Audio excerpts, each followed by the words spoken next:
Welcome, listeners, to www.ironradio.org, the website and podcast for all things strength sports and sports nutrition. With your hosts, Lonnie Lowery. Remember, Phil is like a gnarled old oak tree held together with scar tissue and bone spurs. Rob Fortney. And I'm telling you, the pain that I would suffer was beyond excruciating. And Phil Stevens. Do it, Rob. You'll kill all those nerves. Thanks for listening. Good morning, everybody. Go to strengthguild.com, strengthguild.com. Scroll down to the Iron Radio collections, and we've got new shirts and new banners for you to support the show. Everything from just a regular banner, regular shirt, to ones with sayings on them, like Lonnie's Phil is like a gnarled old oak tree shirt. And some news for you, we're going to have some contests for people who own these shirts and things. So if you support the show, we'll let you more on that later. So if you get in on these early, you can be one of the first people to win some prizes. So thank you very much. Go check out the site, strengthguild.com. Scroll down to Iron Radio Collections and support the show. Welcome, Iron Radio listeners. This is Lonnie Lowery. I'm an exercise physiology and nutrition professor of about 20 years, and I'm a former competitive bodybuilder.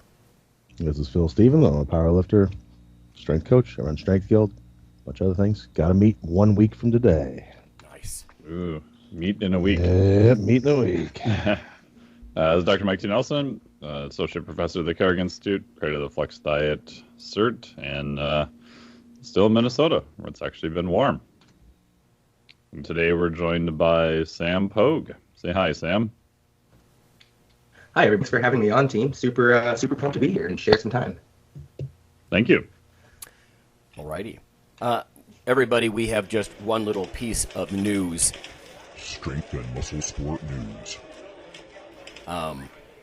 It's sort of a recurring theme over the last year or two. I don't know if we predicted this, Mike, in recent, we do our predictions at the beginning of some years. We don't always do it, I guess if the mood strikes, but this is just something that I wonder if this is going to go bad. So maybe I shouldn't poison you guys with that preference, but here, this is from Reuters. Beyond Meat clinches coveted deal with McDonald's and Yum Brands. Okay, so this is by Richa Naidu, Naidu, through Chicago. Plant-based meat maker Beyond Meat said on Thursday it signed a multi-year supply deal with McDonald's and also Taco Bell's owner Yum Brands, underscoring consumers' appetite for vegetable-based alternatives and Beyond Meat's leading position. A few details here. It says the company's shares lost early gains as the company reported sales and a loss that widely missed analyst expectations for the second quarter in a row. The plant-based meat industry has developed a frenzied following in recent years, and companies like Beyond Meat and its rival Impossible Foods are among the top players. Beyond Meat said its 3-year global deal with McDonald's would make it the world's biggest restaurant chain's preferred supplier for the patty. It says the maker of Beyond Burger also supplies Starbucks, Denny's, and Dunkin' brands. The reason I think this could be relevant is because we keep getting mails and I keep getting news, especially through the Institute of Food Technologists, that plant-based meats, quote-unquote meats, they're just all the rage. They're using the word frenzied in here. And so when McDonald's rolls this out, I guess my concern is, I don't think the average consumer understands that plant-based proteins are not as high in quality as animal-based proteins. That's painting with a broad brush, but that's a general truth. They're missing one or more essential amino acids, et cetera. So I'm wondering if people are going to flock to these. McDonald's, potentially, I don't know they're going to do this, but you would assume they're going to make it delicious and processed and probably salty and goopy or whatever. And people are going to be buying it thinking it's a health food, when in fact it could nutritionally be worse than the beef, right? From a quality perspective, like lean muscle tissue maintenance and that sort of thing. Now, I'm all about the vegetarian approach. If you want to limit animal suffering and things like that, this is my personal bias, obviously, I'm telling you guys. But I'm behind that. But nutritionally, I think people are going to start buying this stuff as if it were a healthier alternative. And even from a sustainability and global perspective, Mike, you and I have both brought this up over the years. Sometimes rotating farmland between livestock and crops is actually better and more sustainable than just crops all the time. Oh, yeah. Right? So even from a sustainability perspective, I'm not sure this is a clear issue. I don't know. What do you think, Mike, about, if McDonald's is rolling this stuff out, do you think it'll be like a niche burger? Do you think people are going to flock to it thinking it's a healthier or more sustainable alternative? What are your thoughts on it? Yeah, I would. Doesn't Burger King have some Impossible Burger that is sort of plant substitute, I think? I don't know. I'd be interested to see if they have any actual data on it, but I'm sure McDonald's is probably hedging their bets too. They don't want to be left out in the cold without other options if this really catches on. But like you said, Lonnie, I can't imagine that this is going to be more healthy. I'd be super interested in what type of oil they use in it. It's probably highly processed, probably has to be super stable. So you're back to these oils that have been processed to hell and back, which is not going to be good. I just had these flashbacks to like the whole margarine era in trans fats, and it's amazing to me that someone could ever look at margarine and go, oh, this must be better. It just looks like something you would spackle your walls with. So, or I don't know. I just have this bad feeling that it's going down that same pathway. And I think if you're arguing from an ethical standpoint, that makes sense to me. But then it gets more complicated from what is the actual source that you're using it? Is it from soybeans, which are, mono agriculture type thing? And what are the downsides of doing that? And yeah, it gets messier than what I think most people want. They probably want the good feeling of, oh, I'm eating something that's healthy for me and healthy for the planet. And maybe both of those are debatable if you're talking about the latest burger from McDonald's. Now, nutritionally, because that's my biggest interest, I suppose, is who knows? Maybe the way that they present it with other food products, or maybe I doubt they're going to be spiking it with the low or missing amino acids, to make it I'd more. say it's unlikely. Right, probably just due to sheer cost. Right, exactly. Unlikely. But, sometimes with just regular old protein and food combining techniques, you present it with some on a bun, and the bun's got something in it that maybe the plant is missing, the whole grains and beans complementary thing. But, yeah, I don't know. When I read that, this is coming across as woohoo, kind of, and, frenzied food fad. It seems to be the new thing. We've gone through... Oh, my God, just since we've done the podcast, how many things have come and gone? The gluten thing. And there's always going to be the hardcore, the diehards that stick with something. But people avoid this, and then they avoid that, or they embrace this or embrace that. And, you're right, Mike. If the food technology industry has taught us anything, is they can make some serious boo-boos. They do a lot of good. Yeah. But, you can think of several things, I think, that have been rolled out. I wrote an article once called Frankenfoods, and it was about these mistakes, right? Like, whoops, we thought this was going to be better, and then nutritionally it was kind of a train wreck. So, I don't know. Yeah. I'm not being super positive. I can't imagine McDonald's is spending precious R&D worrying about the muscle heads, protein synthetic response of their new veggie burger versus a Big Mac. So. Oh, yeah.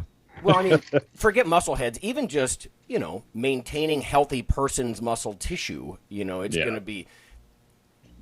It just pushes people to have to consume either more or a wider variety, right, of plant proteins. It's just not as simple as, yay, plants. So we'll see. I don't know. You going to try one, Phil or Sam? I'm good. You're good?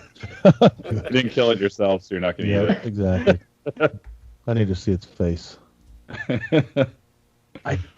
It's so interesting to watch the hype cycle around health foods. I'm at my parents' house currently, and so they have cable or satellite, and I haven't had satellite TV in years. And to watch them watch like CNN, to watch the ad, like non-personalized ad sets but the health food ones that you see and the messaging is just like, holy crap, I forgot there was a fat loss world to the fitness world and that they're not the same thing, right? Even the NASM trainer coming out brand new is going to be a little bit more lifting oriented than like what they're seeing on apple cider gummies and take this gummy, it helps you block fat, and eat this thing, it helps you do this. And the plant thing, it's pretty interesting just to watch. I'm 34 and to watch how many people have adopted it. And like everybody likes to think that they can do one small thing that is very low barrier to entry, really easy, that allows them to feel like they're doing what they can, right? Without actually putting effort in. And I think that's just so much, obviously that's where it is, right? In terms of how many calories you get for the amount of expenditure you have to do for that food. But like, I'm living at the base of Mount St. Helens. And so we live on 5 acres of land. And my dad and I are talking about putting a pico hydro system in to help us stay off the grid. And just looking at, we talked quite a bit, growing up, it was a scavenger survival training as a kid. And it was, okay, we're hiking. Okay, you're stuck here for a week. How do you survive? Go. And it's like, man, plants, I mean, they'll keep you alive, right? Like you for sure, if you're hiking out in the woods in the mountains, you're lost, like plants are fine. They'll help you, right? But you ideally don't want that, right? Even a rabbit's going to be okay for a little bit. But then we get into talking about like Lewis and Clark and how they cross over. And imagine them going from like the Midwest plains and scarcely getting protein from like buffalo to then getting over here to the West Coast and the Columbia River Gorge and just eating, like you're watching the Indians eat bountiful amounts of salmon and elk and venison every day, right? And like how much different their lives were for the Western Coast Indians versus the Central Plain Indians, just based on food allowances alone. So I just look at, the plant thing is so interesting, and I think it's going to take off because it's so simple, and we have such a resilience problem in this world on how much tolerance people are willing to put into working and achieving X. But the idea of McDonald's making it, right? Now you can have a highly satiated or highly satiatic, however you say that, version of a plant burger. I mean, oh my gosh. The amount of friends, I went to a private Catholic college, and the amount of friends I have that have doctor parents and whatever who are like on this wagon, right? I get messages all the time about, hey, is this okay? What do you think? It's like, it's better than what you were doing, right? Like, at least you're making a decision towards improvement towards your health.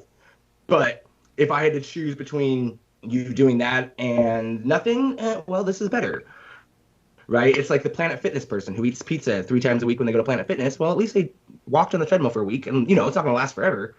But yeah, the plant, I think it's going to take off, right? I think McDonald's is going to carry it because now you can have, well, if given the decision that soccer mom, right? I hate to say it, soccer mom, soccer dad, right? Going through the drive-through, soccer practice and work and all the things, and it's like, well, the plant burger is just as cheap, and it has, quote unquote, just as much protein, which all these experts say I'm supposed to be eating, and it seems like it's better for the environment. Like, how am I not going to give that to my kid, right? Like, you start hitting on that button, I think McDonald's wins the game. And I hope people don't hear that and take that. But you know what I mean? I think that's where they just win it. Actually, Sam, fat and salt game. It's a good point about kids because, Mike's talking about muscle heads. You think about the growth needs of children, and it's just, I just find it ironic that you're actually, from a nutritional quality standpoint, and I'm talking about actual protein scales of quality, probably worse than before. And then I think about what, Phil, you've done all those years is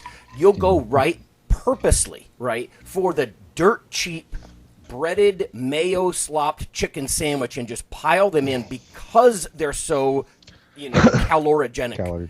Yeah. And so you're not under any delusions because you're sort of using and abusing these otherwise problems in the system, right? But it's frickin' McDonald's. I know I'm not getting anything healthy. Right, yeah. I mean, no matter what I choose. In a sense, I mean, but, you're talking about something that's probably not the highest quality from a nutritional perspective, loaded with calories, highly processed, all that kind of stuff. And the irony is dripping for me that people then will be making this choice that it's a healthy choice when I just want to see the numbers. I'm not saying it's not. I don't want to get sued by McDonald's. Maybe these are going to be substantially better in some way. You would think plant-based it would be lower in fat or something else, but right now I'm doubting it. So yeah, because they got to make it taste good. They know they're not going to sell any of them. Mm-hmm. Yeah, well, remember what were the vegetable burgers McDonald's had for a while and they got rid of? Do you remember? Not the McLean. They had a veggie one for a while. I can't recall. Oh, that was a long time ago you're talking about, right? Yeah, long ago. Yeah. And it just didn't, what the hell it was. Just didn't work. And I don't think the lean ones did either. Probably but yeah, I don't have sales figures or anything like that. It's just an interesting. It's interesting, right, to me that they're going to roll it out, and it's just the fad is going to get a hold of it, like it did with so many other things. Like I said, the people that were obsessively avoiding gluten, or I mean, you go down the list, and there's some truth to each one of these. It's just that everybody embraces them. Lots of people not even knowing why. They haven't really thought about it very much. Anyway, but that's all I've got. I just thought that was interesting. That'll be interesting to see. And we've got our guest today, Sam Pogue, and we're just going to do a couple, 5 minutes or so, and Sam's going to give us some info on his background, and then we're going to get into the topic of the day, which is discussing overload in all its forms and maybe some different ideas of how you can apply it. So, yeah, thanks for being here, Sam, and give us a few-minute rundown on kind of your origin story of how you got into fitness and what you're doing right now. Awesome. Thank you so much, everybody. Really happy to be here. I'm actually a really happily proud Extreme Human Performance client with Dr. Mike, and I love that process. And which isn't the only reason. Just been a great friend of his over the years, or he's been a great friend of mine. But it's been a really interesting process to get to know him over the last 6 years. My training changed as well. So I got into this, in 2000, graduated from college, business.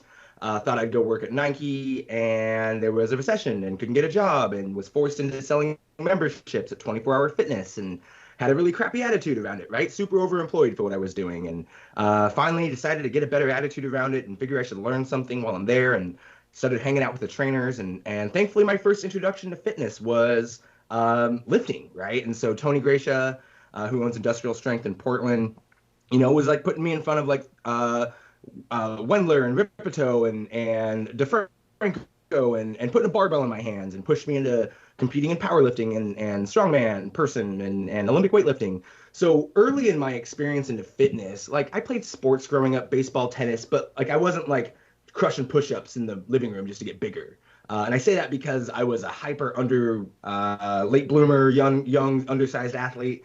And so I was fundamentally good athletically. I just wasn't big and strong. I was 116 pounds when I was 16. And so by the time I got after college, I gained a bunch of weight, both good ways and bad ways. I did crew for 4 years, and then also drank a lot of beer. And so got up to 230 pounds, and I'm 5'7". So was not in a good 230, right? It wasn't that I was jacked. And so, started getting stronger and realizing that when you're built like a South Park character, sagittal plane loading is actually really beneficial, right? You're actually a pretty good squatter, right? I was oh, that's nice to not be the weakest guy in the room. And so it was able to kind of feed into that. It was fun, right? And obviously, I really wish everybody would at least do one powerlifting meet in their life. But to learn that experience, and as I've been looking at this, and I talked to Mike about this overload concept, because as I mentioned, I'm back home and I work out in my garage a lot, and I just have a handful of kettlebells. My dad and I built a cable system that I can use, but he'll ask me about what I'm doing and why, and because he's not a fitness person. And so as I thought about how I would explain what I'm doing to him, we grew up building stuff out of wood, right? And building stuff around the house and decks and building the house. And so I understood that he knew mechanical stress, right? And so I'm oh yeah, think about this lever arm. And if I got a big old heavy weight out here and I try to move it, right, it's obviously going to change the fulcrum, and it's going to maybe change the stress point. He's oh, okay. And I'm now just think of me, instead of have to screw another board there to reinforce that joint structure, I can build it with muscle by lifting this weight in this pattern. Oh, that makes sense. And it just to give him such a simplistic overview in that way that he understood was that is what we're doing, right?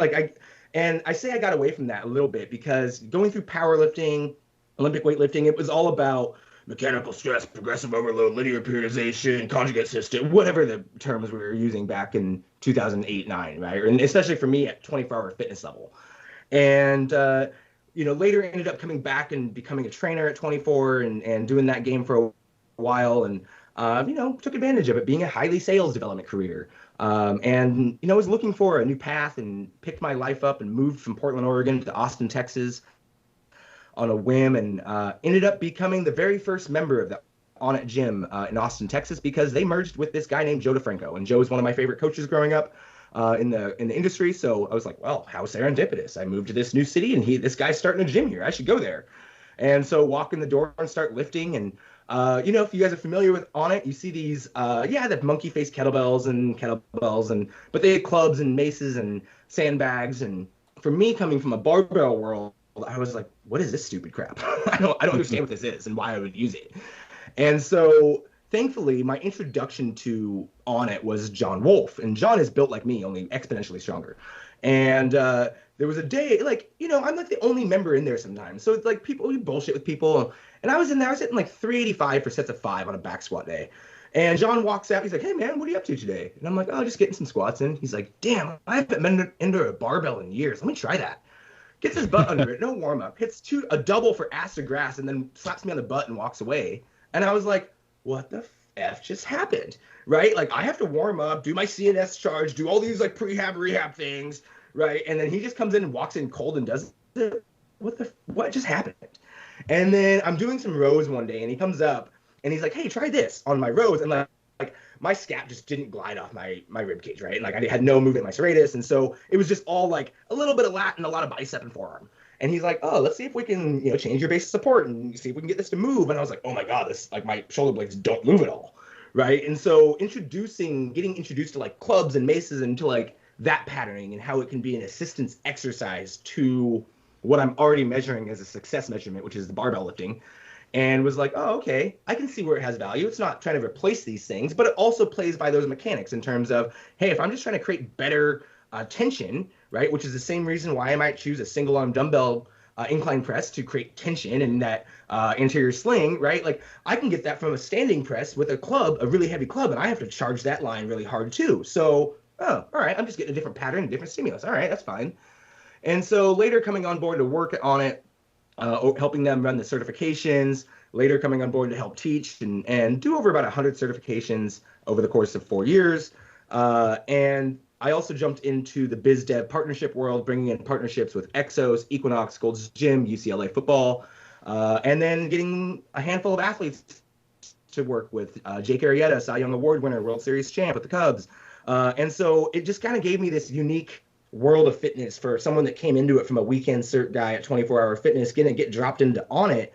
But because of On It's magnitude and its captivation, I guess we'll say, and having a facility, part of my strategy was like getting hyper invested consumers to come through the experiential model of On It, which is the gym. And so how can I do that? Well, let me bring in experts like Mike to teach workshops who already have an existing audience of fitness people to come in. And now, like when you walk into this gym, you're like, holy crap, right? We had John Rustin and Christian Thibodeau in, and we're all walking into the gym, and this kid like looks at John, he goes, is this how every fitness seminar is? And he's like, absolutely not. Most of the time we're in like a CrossFit box, right? Like it's like 20-foot ceilings, huge posters of Rogan and Michelle Watterson and Earl Thomas, all these athletes. You'll see Lance Armstrong and freaking bunch of athletes hanging out in there. And it's just like a wild experience to walk in. And so it allowed me to start taking a rapid amount of education, from Mike and RPR and FRC and John Russin's work and Thibodeau and Joe and all these people. And for someone that wasn't trying to, I guess I was getting to take courses from a pure interest level of just like, wow, that's really interesting. But constantly getting my beliefs challenged because someone's going to say something that kind of disrupts something you just heard. But then being able to also pull and get, a good, through line of perspective that everything is got a valuable asset of information. And so it was just a really interesting world of On It to get exposed to how much information was out there in the fitness industry away from what we're all trying to grab, right? And I think that I just have an interesting view from it, not coming from a hard science major background and taking a weekend workshop, just trying to figure out what's going on, right? Like you guys mentioned the gluten thing, like, hey man, I jumped on that. And like, I think that it applies so much. The way fitness products, information, and supplements, they rely on the hype cycle really heavily, and they just target rational thinking. Like it makes sense, right? Like in theory, I don't know. I'm not to you guys because you're such high level scientists, but to the everyday person, like, it makes sense. Like, oh, I should eat more vegetables. So then in turn it becomes I should eat more vegetables, and that's probably more important than me eating some protein. And it's like, well, maybe protein's like the one thing that we don't get enough of. Like, we're the only animal that has that solved, right? Mm-hmm. And so it became a very interesting game to start looking at, like, wow, what am I learning, and what's the general fitness knowledge, right? Because I kind of get just stuck in both worlds. Like, I didn't come through like really having a hyper defined understanding of how carbohydrates break down. Like, yeah, I took a nutrition course. Yeah, I've taken quite a few certs, but like, honestly, until I met Flex, it was like, oh, that makes way more sense, right? And like, and then experiencing it in the same time of going through this hyper volume based training, which for me, right, I had a lot of go. I can lift a fair amount, but like, oh man, you put me under more than 4 sets, maybe I'm getting tanked. And like, ask me to do it faster, definitely getting my ass tanked. And for weeks, and it was like, what the hell is going on, right? And it's like, you know, like, it was interesting. Like, what I found the most interesting was that doing that Cooper run test in the beginning was like, I tested in a good score, right? Like, I am not an aerobic athlete. I am not. And I'm like, yeah, my aerobic pace isn't shit. Like, I'm not I'm not fast, but it's not terrible. And it was like, what the hell? And then now it's been interesting doing this and just having, I don't know, I think just a better picture of all of it. So I think that's why I kind of wanted to talk to you guys about maybe overload and this process, because I think maybe it's a piece that is missing, and does it solve a lot of things, right? Because, you know, exercises are exercises, and yeah, you know, we choose them, they're great, we choose them for a reason, but like, it doesn't matter to a certain degree, right? They are just random things we assign and give names to, but we are measuring how much, you know, stress they're exhibiting and how much rest we're getting and what the recovery, what the adaptation is. And so for a lot of people, is this a thing that we can is this the holistic message that I keep coming back to, I think is maybe the linchpin. I don't know. But yeah, really interesting. I'm just a guy that came from not in fitness, that liked it like everybody else, played sports, did the thing, but went through the process of learning it and now have a career in it. And I do coaching, I teach workshops, and I do some consulting for brands, because after I left On It, I went into an app called True Coach, which was for online coaching software. We got acquired, and now doing my own thing. So just a really interesting career, getting to meet really amazing people like these guys, and just learn a lot. And it's been something I really just love geeking out on as much as I can. Cool. That's awesome. We'll do a short break here, and then we'll get into the topic of the day, talking about all aspects of overload.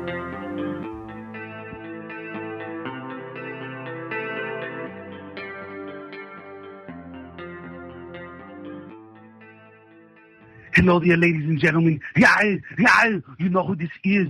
So I'm here to tell you about Dr. Mike T. Nelson's new book, Why You Should Eat Keto. I don't do it because, I mean, look at me. Come on, I'm fabulous and I'm fantastic.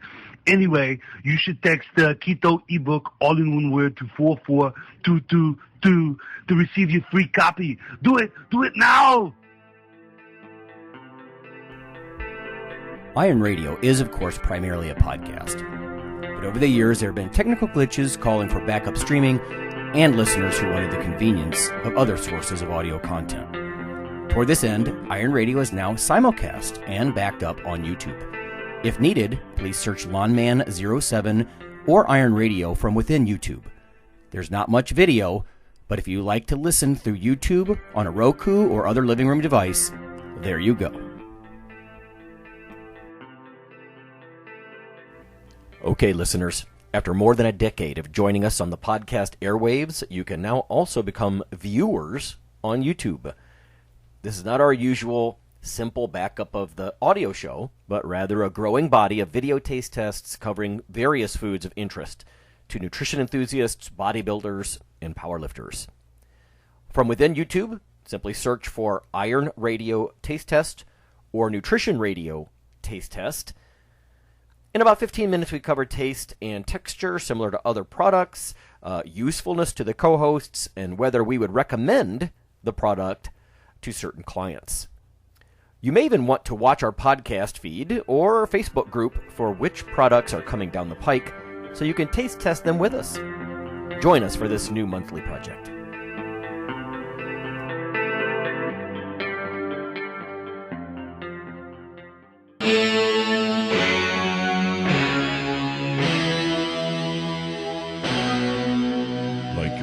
fix of Iron Radio? In addition to being a popular institute on iTunes, we are also on email. Simply go to www.ironradio.org and sign up for the voluntary email. You'll get a once per week email, no more. That's little more than the show notes and a link to the audio. So go for it.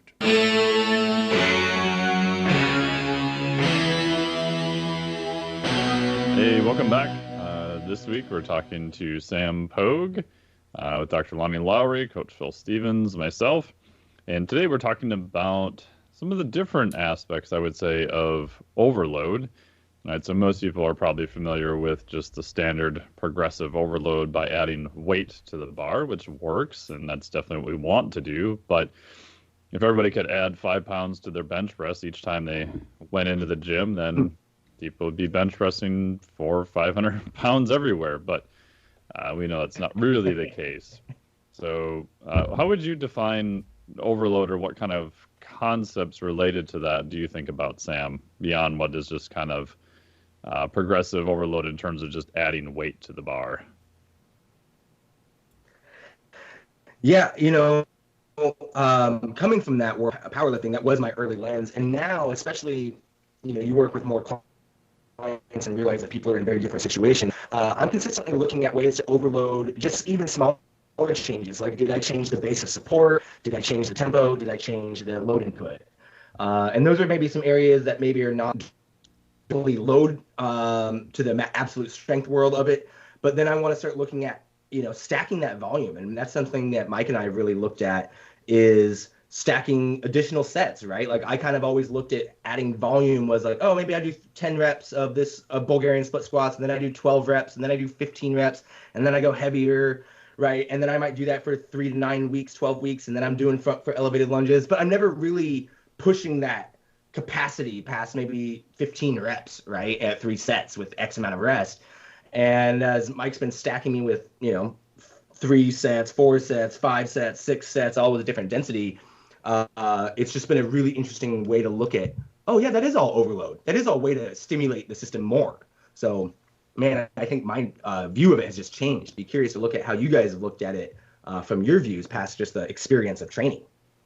Yeah, my bias, and then I'll ask Phil and Lonnie, is usually when I set up programs, I program in rep ranges, right? So if I say someone's doing a heavy dumbbell row in a 6 to 8 rep range, and what I like to do is have them stay within that rep range for however long we're doing the program, 4 to 8 weeks. And then I'll play around more with adding volume and different markers of density. And then as they get stronger, instead of like what Sam was saying, going outside of that 6 to 8 rep range, I'll just have them bump up the weight and stay within that range. And then maybe the following cycle, maybe we'll do an 8 to 12 rep range. Right? So I tend to stay with the quality that I've sort of programmed, and then I'll add overload by increasing the weight a little bit or adding more and more volume to it. Do you do anything similar to that, Phil, or do you just kind of let, if they're going outside of a rep range, you just keep adding reps to it, or any process to that? Yeah, it goes all over the place. It depends on the exercise selection, everything else. There's times where it's like, it could be even, 4 sets of 20 to 25. Just depends on what we're doing. But I generally go up. There's multiple ways we go up. It's not just adding weight. So usually over time, it's okay, we're adding reps, drop reps back down, add weight. So, because like you said, I can't literally just add 5 pounds a week. Yeah. Forever. So generally a lot of what I'll do is we'll add a total amount of reps for a certain amount of time to a said weight. And then weight goes up, reps go back down, run back up again. And we can run this for a lot longer time. We're not getting it as big of a stimulus change. It's smaller and more incremental, but we can run it over time longer. We just get more time of going up, so you don't run into that wall as soon. So yeah, it jumps all over the place. And then I do, of course, we add in buy-ups and things like that, which depends on the individual of the day, how much overload we're getting. If they're having a good day, they're earning themselves more overload. If they're having an average day, then they get what I prescribed. And then we also have, if they have bad days, you're walking away and you're not doing anything. You didn't earn the right to do it. So, yeah, it's multifaceted, I guess. But yeah.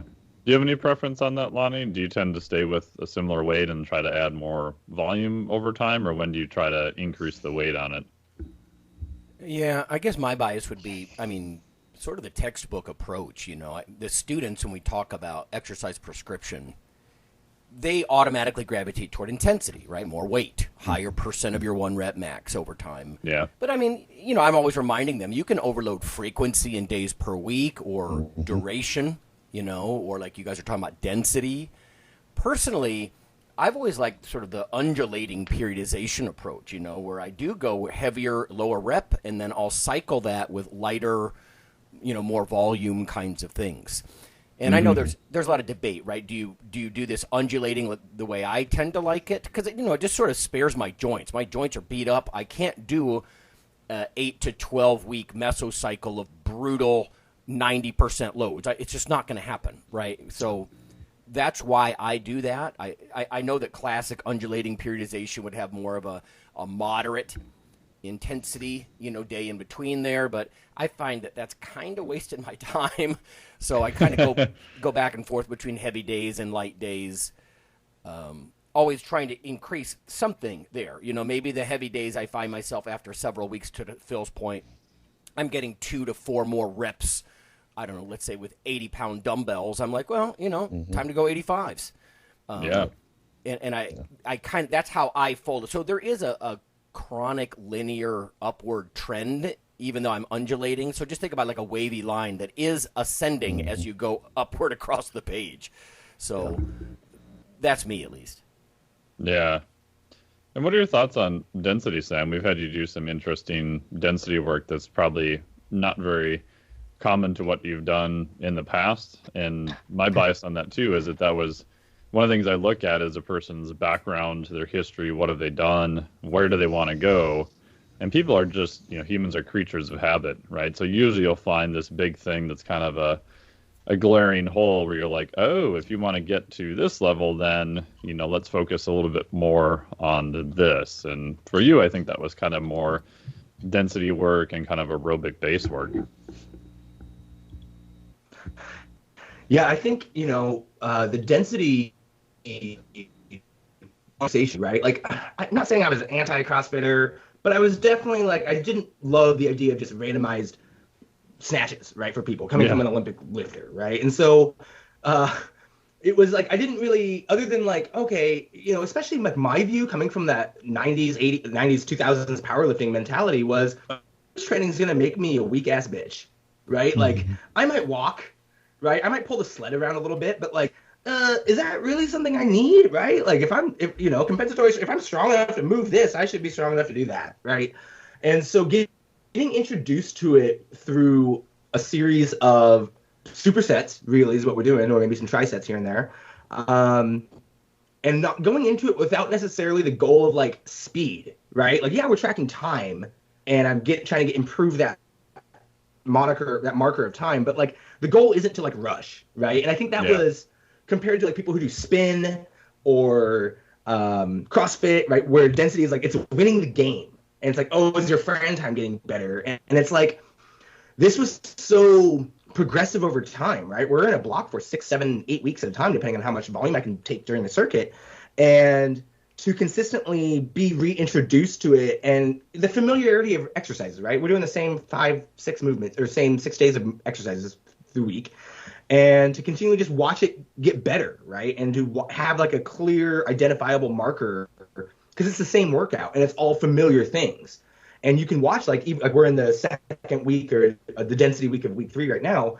And like last week, oh my God, the L-sit pull-up smashed me. My abs were like so sore the next day. I was like, oh man, that kind of sucks, right? Like, and just because I don't do it that often, but like today, I did it yesterday. I'm like, oh yeah, okay, that's fine, right? Feeling better, and it was like, oh yeah, okay, just getting multiple weeks of that same pattern in, or 3 days a week of doing pull-ups, just overloading that system. And I think it's such a different way to approach the volume game, right? Like, I don't know, and I like to think that I didn't have a far off perspective of how training should have been dose, but I don't know, Mike. It was just a really different way for us to start looking at training, right? Like for me, man, I might do the same 6 movements. Like, I'm a West Side kind of guy, so it's like you're changing, your main lift every week, if not every other couple of weeks. I'm not traditional always West Side kind of thing, but it's okay. I'm gonna do horizontal pressing and dumbbell pressing and incline and yada yada, and so it's kind of the same skew of stuff.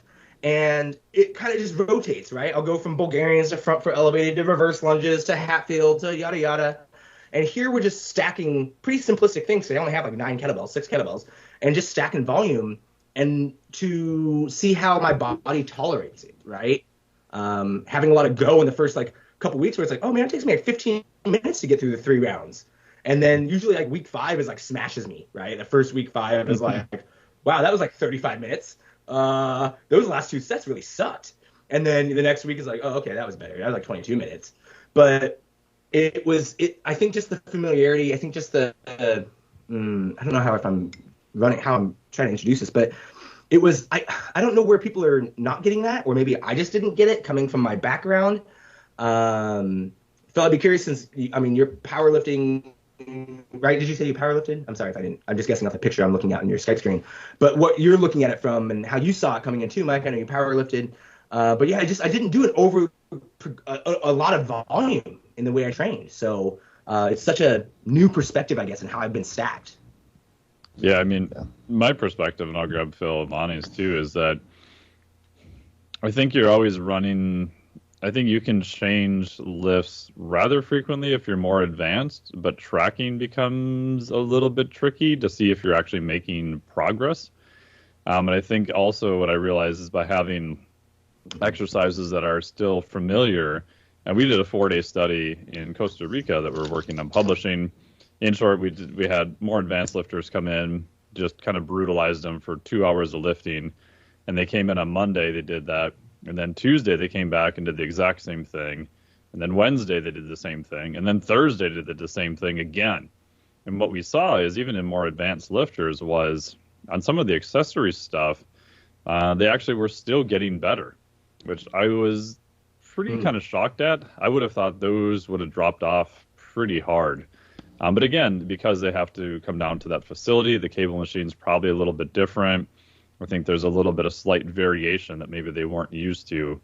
And so I've noticed by programming similar things over and over, especially week to week, one, people can see progress, or we know if they're not making progress, then we need to change. And then they get familiarity with the exercise.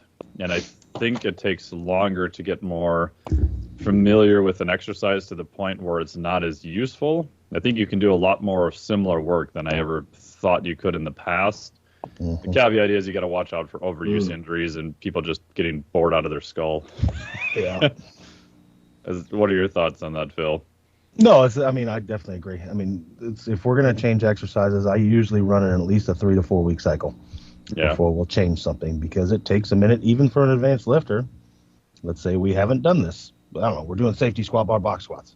He's done those 1,000 times, but it's been 6 months. Yeah. Even then, it's going to take a minute to get your feet under you, and get going again. He's not going to look like a complete idiot on day one, but they're going to get better over the weeks. So, definitely do a lot. And then as far as density stuff, we do a lot of how much work can you get done in this amount of time? Okay, next week, let's try it again. And that'll go away. It depends on my athletes. Like my strongman people do that year round. They need to. My powerlifters and stuff, that'll wane off. Like we're a week out from a meet right now, so we're not doing that. That's not our job right now. So, it depends on the athlete and what we're getting prepared for. So, do you tend to go with similar exercises a fair amount, Lonnie, or how often do you know when to kind of rotate something new in? Well, since the century plague, I have limited options at home. Well, let's face it, it's not that limited. You've got uprights and a barbell. You can do quite a lot of different things. Yeah. But once I head back to Pep's gym, which is going to be sooner than later here because of vaccines and whatnot, but and I know people have different opinions on that stuff, but that'll be I'll reopen all this variety that I hadn't had. The hammer strength machines and all the kind of stuff that I might do. I do think the density stuff you have to be careful from. I mean, my lens has been bodybuilding, right? So if you preach to bodybuilders, get more work in less time, they're already prone to destroying themselves, destroy your pecs, annihilate your delts, and instead, I think forever. Yeah, and I think it just over time, maybe to Phil's point, it really depends where you are in the year. If you're in if it's November and you're in a heavy bulking cycle, I know, Phil, you do this opposite kind of, but maybe you do more rest between sets. You go heavy, you leave the gym with a little bit in the tank. You're not exhausting yourself. So I think it depends on the population, right? Because you could be preaching density. Like I said, it's almost like preaching diet logging to someone with anorexia nervosa. I don't know if I want to do that. They're already obsessing over that. They're already doing too much of that. So population specificity, I guess, is what I'm trying to say. Sure. Yeah, I can tell you this though. You take an elite powerlifter and an elite Olympic lifter, they stand around a lot. We get real good at resting, and like my new people, they're like, "What do I do next? What do I do next?" And it's my higher level guys like, "Okay, guys, I know it sucks, but we got to do this." So it's off season. You can't make it up 4 stairs without dying. So it's time to build something. Right? No doubt. No doubt. Yeah, and that's obviously specificity too, right? Both sports, you're trying to take a very heavy ass load and lift it once, right? Yeah. You're not having to do strongman where it may be a medley that may be 40 to 60 seconds of continuous heavy work, so it's different ends of the spectrum too. For sure, but I mean, that said, if you even look at like some of the old West Side stuff and things, and you have to, people don't understand the shape you need to be in to just finish a workout.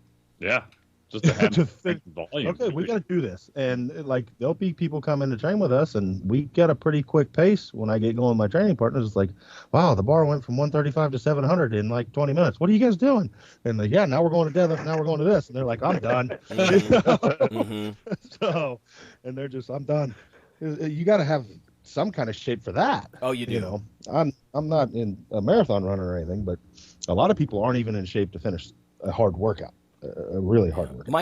Mike, you've done that, haven't you? I know I have. Like, you realize, oh my God, my aerobic base is shit. I can't even. Oh yeah.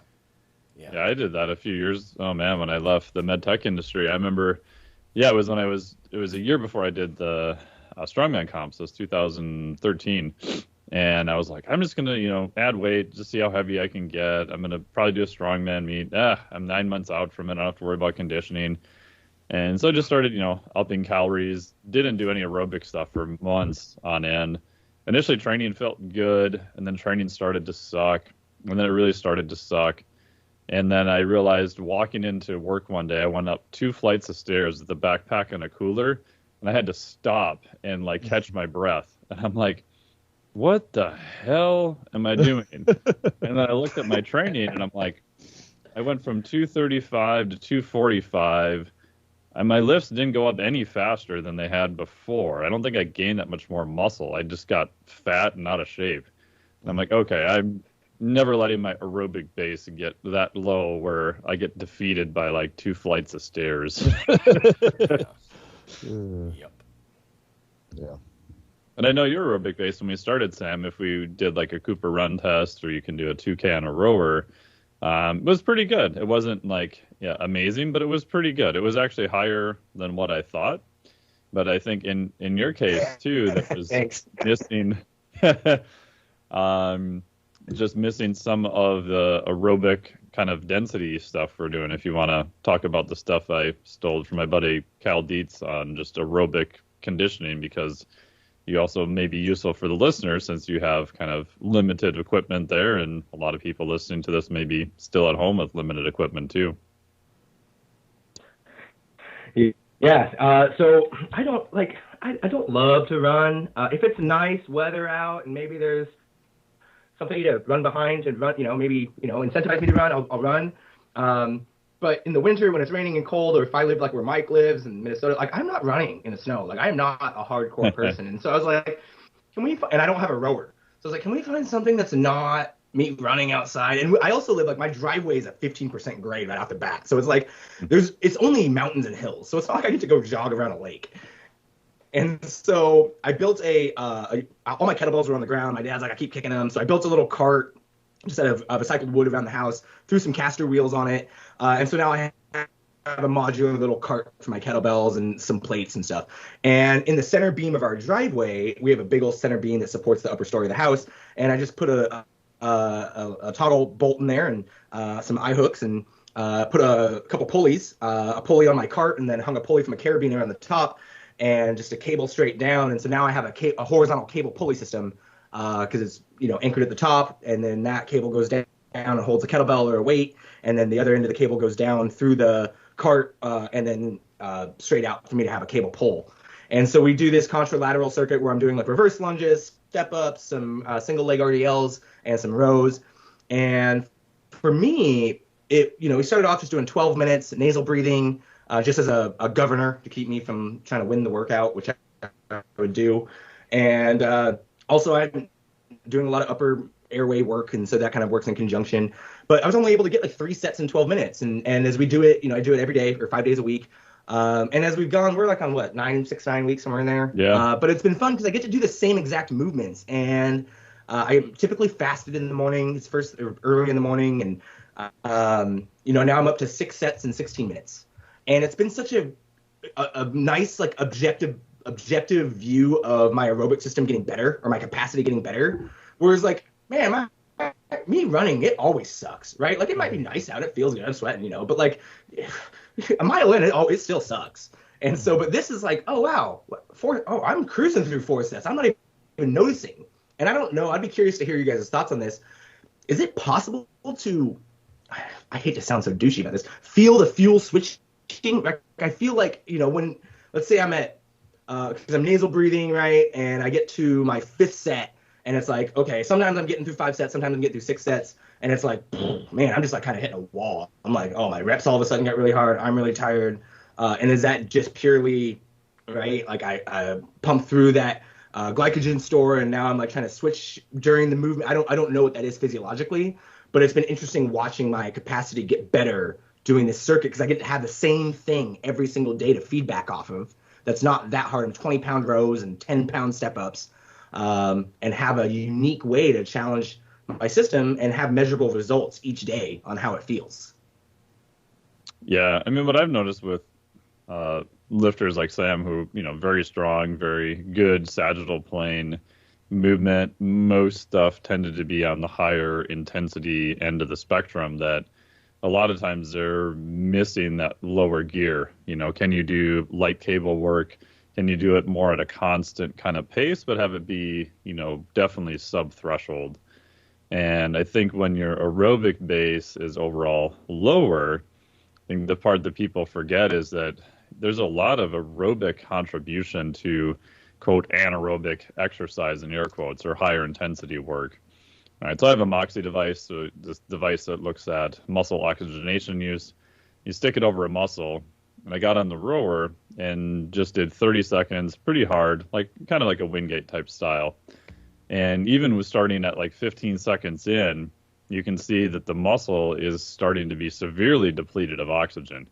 By the end of the 30 seconds, the oxygen percentage was down from starting around 80, was down to around 10%. So even during a 30-second high output thing that everybody is classically taught is an anaerobic only event, you're really using a ton of the aerobic system at the same time.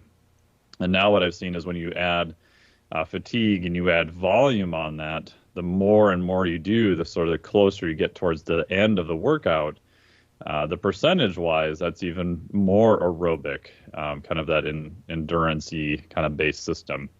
So I've just found that if people missing that low gear or aerobic base, they tend to, like Phil was saying, not be able to do the volume of training to even get through it, and doing some specific work on the lower end seems to help. Right.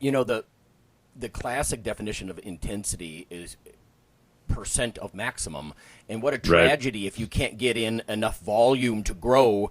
Like, you can't do that 4th or 5th set of 85% of your 1 rep max because you've been humming along at 90% of your like max heart rate or VO2 max, right? So the aerobic side, you're at a high intensity, but still embarrassing. And so you got to get that base in there. You're not going to be able to supply enough, right? High intensity muscle work, I think.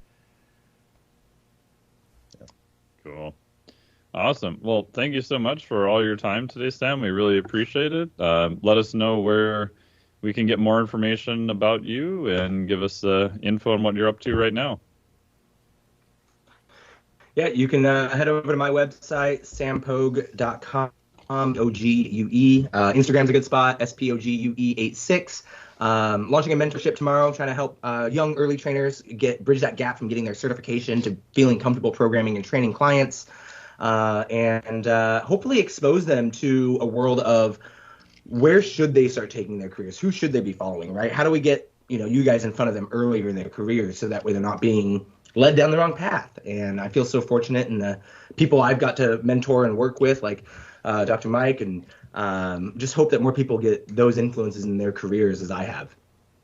Yeah, I would highly recommend Sam's stuff, especially in the area of just networking and communication beyond just obviously the good skills he has in training and programming from all the certifications and everything. That he does an exceptional job with that without being the slimy used car salesman. Because anytime you mention networking to new trainers, they just think, oh, this sounds like just a horrible idea. But you can do it in an actual honest and authentic way that not only works, but you're actually building friendships with people the correct way. Because I don't know. I don't like the word networking. It just sounds kind of slimy to me, but people understand what it means. You've always said that, Mike. I get what you're saying. It does border on smarmy with some people. Yeah, because they're some not people authentic. where you're just like, you're only interested because you want X, Y, or Z, and it just seems too obvious. Yeah. It's insulting if you have a brain, right? It insults your intelligence when you're approached like that. Yeah. Cool. Awesome. Well, thank you guys very much. Really appreciate it. I'd encourage people to check out Sam's stuff, and we will talk to you all next week. Have a good one. Thanks, everybody.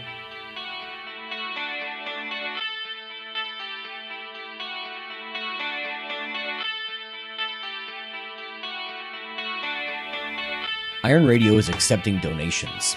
If you like what we do, the professors, the scientists, the bodybuilding show promoters, the athletes themselves in powerlifting and bodybuilding, please consider making a donation or maybe buying something from the IronRadio.org store. We also are accepting supporting members. So for $4 a month, which is frankly less than the bank sneaks out of your account in fees, you can step up and support a form of sort of public radio for the bodybuilding and powerlifting and strength community. The Iron Radio podcast and all of the audio on IronRadio.org is for informational purposes only. If you're interested in starting a diet or exercise program, it's important to check with your physician.